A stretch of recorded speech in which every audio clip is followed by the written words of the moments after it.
மாண்புமிகு உறுப்பினர் தங்கபாண்டியன்.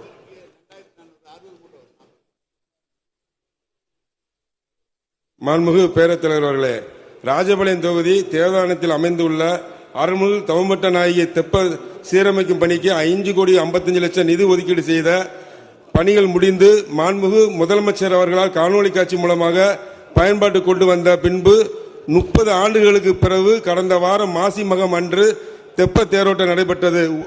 இதுக்கு உறுதுணையாக இருந்த மாண்புமிகு முதலமைச்சர் அவர்களுக்கும் இந்து சமயத்துறை அமைச்சர் அவர்களுக்கும் எங்கள் மாவட்டத்துடைய இரு அமைச்சர் அவர்களுக்கும் பொதுமக்கள் சார்பாக நன்றியை தெரிவித்துக் கொண்டு, மேலும் நிலுவையில் உள்ள பேவர்கள், சாலை அமைத்தல், மின்விளக்கு அமைத்தல், இதெல்லாம் நிதி ஒதுக்கீடு செய்ய மாண்புமிகு அறநிலைத்துறை அமைச்சர் அவர்கள் ஆறுபடை முருகனாக விளங்கிக் கொண்டிருக்கிறவர் சிவனுக்காக இந்த நிதியை ஒதுக்குவார் என்பதை அறிய விரும்புகின்றேன்.